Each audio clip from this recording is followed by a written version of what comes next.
அவங்களுக்கு கிண்டல் பண்ணணுன்னே தோண மாட்டேது. ஏன்னா இப்படி இருக்காங்களே, அவங்களை என்ன பேச முடியும்ப்பா? அவங்களுக்கு உதவி தேவை, அவங்களுக்கு நல்ல மருத்துவரை அலுவலது நல்லது. அதே மாதிரி இந்த பாலியல் வழக்கு விவகாரத்தில் வந்து சிபிஐக்கு போகணும்னு சொல்லி இபிஎஸ் கேட்டிருக்காரு. ஒரு குற்றம் நடந்து 3 மணி நேரத்துக்குள்ள குற்றவாளியை பிடித்து அவர்களுக்கு தேவையான அவர்களுக்கு என்னெல்லாம் நடவடிக்கை எடுக்கணுமோ அதையெல்லாம் நீங்களே பார்த்தீங்க, காட்சிகளை பார்த்தீர்கள். இன்னும் கடுமையான நல்ல நடவடிக்கைகள் எல்லாம் நிச்சயமாக எடுக்கப்படும் என்று முதலமைச்சர் அவர்கள் உறுதியளித்திருக்கிறார். இந்த விஷயத்தில் வந்து பாருங்க, ஒரு கொடூரமான நிகழ்வு நடக்குது.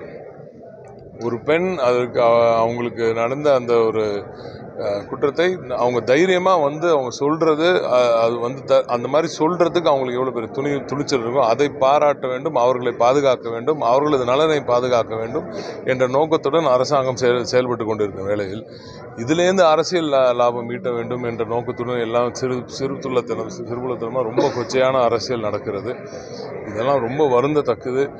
இந்த மண்ணின் ஒரு மைந்தனாக சொல்கிறேன். நான் அரசியல்வாதியாகவோ ஒரு பொறுப்பாளராகவோ ஒரு திராவிட முன்னேற்ற கழகம் என்ற ஒரு பேர் இயக்கத்தின் ஒரு அங்கத்தினராகவும் நான் சொல்ல, சாதாரண ஒரு தமிழ்நாட்டின் பிரஜையாக நான் சொல்கிறேன்.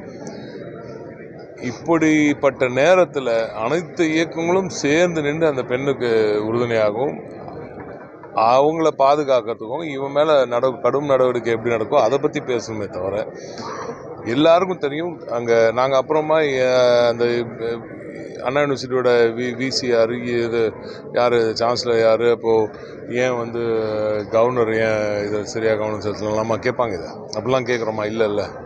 ஏன் அதெல்லாம் கேட்கறதில்ல? ஏன்னா நடந்த ஒரு குற்றத்துக்கான அதுக்கு சரியான நடவடிக்கை எடுக்கிறதுக்கான வேலையை மாண்பு முதலமைச்சர்கள் அவர்களின் தலைமையிலான இந்த ஆட்சி உடனடியாக 3 மணி நேரத்திலே எடுத்திருக்கிறது.